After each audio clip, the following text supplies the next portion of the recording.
From unknown fates to a hint that we might be seeing more of a certain alien race that everyone knows from the comics, it seems that Venom: The Last Dance is only the beginning. After audiences get acquainted with Null in the opening sequence of Venom: The Last Dance, we see Eddie Brock still at the bar within the MCU. It appears he's getting a recap of what all's been going on there in the last few years, as he references a purple alien and stones. This is obviously Thanos and his Infinity Stones. But Eddie insists aliens don't care about stones. The one he's familiar with is more interested in brains. The bartender insists it all really happened, and his family disappeared for 5 years during the blip. If you got a sense of deja vu, that makes sense, given this is the same conversation Eddie has in the post-credit scene of Spider-Man: No Way Home.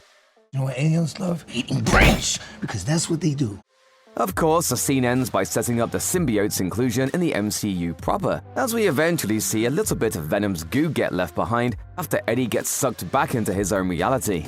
Eddie winds up in his own universe, where the bartender has a different hairstyle, and it doesn't take long for Venom to leave behind yet more goo at the bar that's eventually captured by Strickland.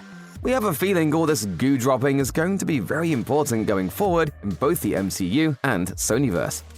For years, there's been talk of superhero fatigue. It's open to interpretation whether we've hit that point yet, but it does appear as though some viewers are experiencing multiverse fatigue.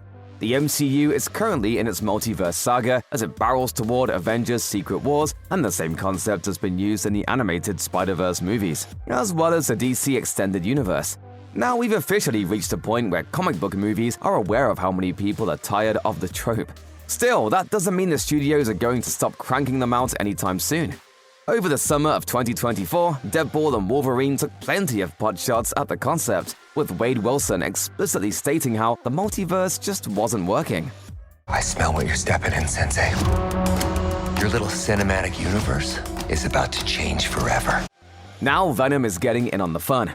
While Eddie's still at the bar in the beginning of the film and making himself a drink, the symbiote mentions how he's so done with this multiverse. These multiverse jokes seem to be a way for studios to have their cake and eat it too. They recognize this trope is quickly overstaying its welcome, but they're not gonna stop doing it because it makes it really easy to cram in cameos from other franchises. If Venom's over the multiverse after one excursion to another reality, we can't help but wonder how audiences feel when every other superhero property deals with it. The Venom: The Last Dance trailer had many things that didn't make sense at the time. Chiefly among these is the inclusion of several actors who have already appeared in Marvel properties. Chiwetel Ejiofor, who played Baron Mordo in the Doctor Strange films, as well as Rhys Evans, who played Dr. Kurt Connors, aka Lizard in The Amazing Spider-Man. Theories quickly emerged that Ejiofor must be a variant of Mordo in Venom 3, but that's not the case. Ejiofor is a completely different character, which makes sense because Venom is firmly in a different universe than the MCU. Strickland just so happens to look like Mordo in the MCU. And since he bites the dust by the film's conclusion, it's not like he's suddenly going to learn magic in a future film to become Mordo in the Sonyverse. Evans is another interesting casting choice because he's more intrinsically linked to the Spider-Man franchise. Again, fans developed theories suggesting how this character could be Connors on the run or something. His name's Martin, and he's a family man who just wants to take his family to see Area 51 before it's demolished. There doesn't appear to be any multiverse trickery, but perhaps casting them was an intentional choice to demonstrate how the Venom movies exist as their own thing. After Eddie and Venom get dropped off in Las Vegas, Venom shows off his knowledge of movie history. He references Rain Man in that he believes he can win a ton of money gambling. He also says, "Yeah, baby," in what appears to be his best attempt at an Austin Powers impression. Plus, after Eddie gets a suit upgrade, Venom mentions, "We are so money," a nod to the 1996 film Swingers. Baby, you are so money and you don't even know it. It's possible Eddie and Venom spent a lot of time watching movies over the past year they've been bonded, even though they've been quite busy over that time. Then again, if Venom has access to Eddie's thoughts, it's possible he's able to access his knowledge of those movies and quote them. Even if Eddie hasn't seen those movies, one of Venom's many powers is to peer into the symbiote hive mind, so he may be able to know about those movies from others of his kind. Regardless, Venom enjoys the fruits of Earth cinema, and it's appropriate Venom quotes Swingers as the film stars Jon Favreau, who plays Happy Hogan in the MCU. Everything is connected in the multiverse, even if it's the most tangential of ways. Venom isn't exactly the most discreet symbiote around, and when Eddie's trying to get inside of a casino, Venom knocks out a couple of guys. They steal the tuxedo off one of these men, and when Venom talks about how sexy Eddie looks, he responds, I've won Sexy Man awards before. We're not sure what awards Eddie would have won in universe. Sexiest man who's ever crawled into a lobster tank? This seems to be more of a meta-reference to the fact Tom Hardy was dubbed the UK's sexiest man alive in 2021, beating out the likes of Daniel Craig and several other Toms, like Tom Holland and Tom Hiddleston. 2021 just so happens to be the year that Venom Let There Be Carnage came out, so maybe Hardy was on voters' minds to win the honor. It would be funny if Hardy won specifically for his role as Eddie Brock, because he usually doesn't look so dapper in these movies. He's usually very sweaty and looking like he just rolled out of bed. But hey, maybe that works for some people. Some fans have had an idea what role Toxin was going to play in Venom: The Last Dance since the previous film. While it initially seems as though Mulligan dies during the final battle, his eyes turn blue, suggesting he's bonded with the symbiote Toxin. Monsters. We see what happens to him in The Last Dance, as Mulligan is transported to the underground base of Area 55. Before Null was revealed as the big bad, there was a lot of chatter online about how Toxin could be the villain, but that's not what happens. Toxin has acted as an antagonist within the comics, but he also turns into more of a heroic figure at certain points. This can be seen in the 2005 Toxin limited series, from writer Peter Milligan and artist Derek Robertson, when he and Mulligan track down Razorfist, who's escaping from the raft. It's this more benevolent iteration that gets adapted in Venom: The Last Dance. After the xenophage wreaks havoc at Area 55, Toxin gets released and actually tries to fend off the xenophage to keep it from Venom and the Codex that could release Null. Toxin ultimately dies, but he shows how symbiotes aren't inherently bad. Soon, other symbiotes get released from the lab to help Venom take down the xenophage, so Null remains locked up, for now. Even though Venom: The Last Dance has been marketed as a final Venom film, it definitely seems to be setting up a lot for the future. This includes Null's introduction, but Strickland seems to have some shadowy bosses lurking in the corner as well. There are a couple of scenes featuring people watching what's happening in a dark room, and Strickland references an Imperium program. Drawing from Marvel Comics, this could suggest the Shi'ar alien race will feature into Sony's Spider-Man universe moving forward. The Shi'ar Empire, known as the Imperium, is an aggressive force that aims to rule over other cultures and worlds. A big component of the Shi'ar is to marry other cultures to make the Empire stronger. Conquered worlds are allowed to self-govern, provided they don't run afoul of the overarching Shi'ar rule.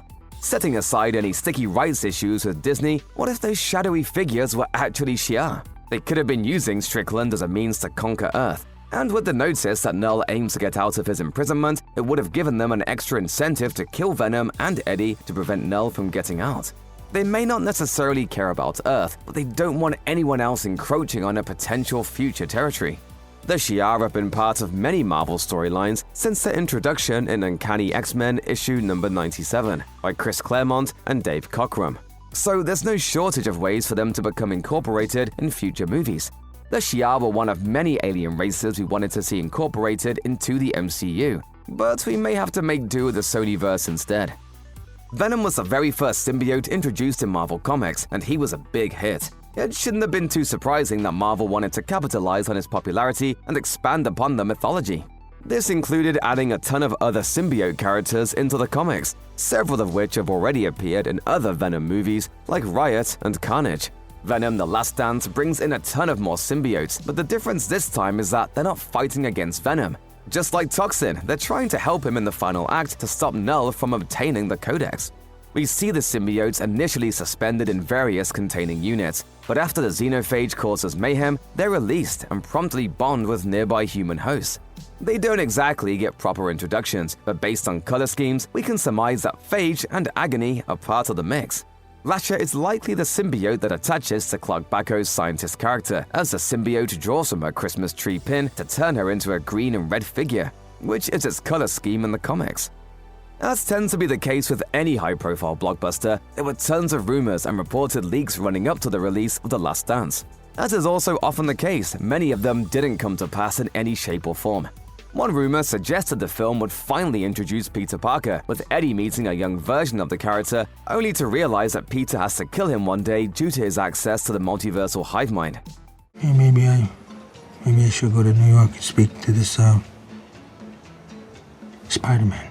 Of course, I'd have a change of heart and try to protect Peter from some larger threat. Despite this interconnected franchise being called Sony's Spider-Man universe, there's still no Spidey to be found. There is a young boy in the film who's Martin's son, but he isn't Peter.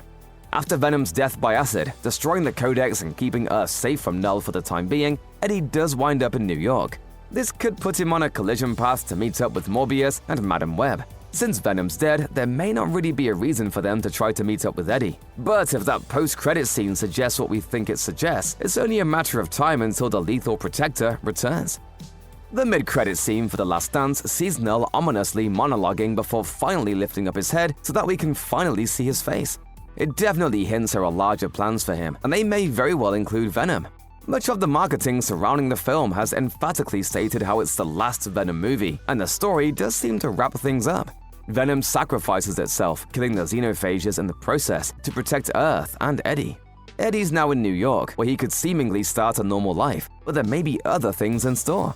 The post-credit scene sees a bartender from the beginning of the film escape from Area 55. Next, we focus on a cockroach around a broken vial, and we think this is a container Strickland used to capture a piece of Venom that was left behind at the bar. Cockroaches are known for being resilient and withstanding heavy doses of radiation, as Dr. Payne spoke about earlier in the film. The same could be said of symbiotes, and there's a piece of Venom still out there that could make its way across the country to meet up with Eddie in New York. This could finally set the stage for Venom and Spider-Man doing battle, or Venom joining forces with the Sinister Six. Even if it's the last Venom movie, the character might still appear elsewhere. After all, it would kinda be weird to finally bring in Null, not have the most famous symbiote as part of his future appearances.